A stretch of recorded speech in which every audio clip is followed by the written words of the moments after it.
एक आदमी ने एक खूबसूरत लड़की से शादी की। वह उससे बहुत प्यार करता था। एक दिन उस लड़की को चर्म रोग हो गया। धीरे धीरे वह अपनी खूबसूरती खोने लगी।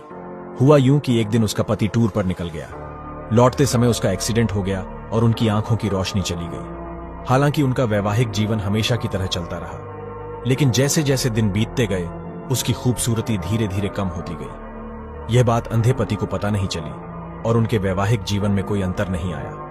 वह उससे प्यार करता रहा और वह भी उससे बहुत प्यार करती थी। एक दिन वह लड़की मर गई। उसकी मृत्यु से लड़के को बहुत दुख हुआ।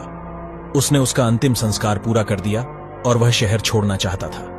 पीछे से एक आदमी ने आवाज दी और कहा, अब तुम अकेले कैसे चल पाओगे? इतने दिनों तक तुम्हारी पत्नी तुम्हारी सहायता करती रही।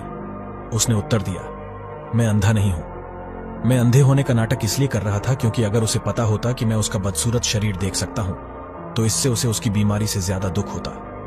इसलिए मैंने अंधा होने का नाटक किया। वह बहुत अच्छी पत्नी थी। मैं तो सिर्फ उसे खुश रखना चाहता था। कहानी का सार, कभी कभी खुश रहने के लिए अंधाधुंध व्यवहार करना और एक दूसरे की कमियों को नजरअंदाज करना हमारे लिए अच्छा होता है। यदि आप मुझे फॉलो नहीं कर रहे हैं तो शायद आप मुझे कभी ना देख पाए। अगर आपने फॉलो किया है तो बधाई हो, आप हर रोज कुछ नया सीख रहे हैं।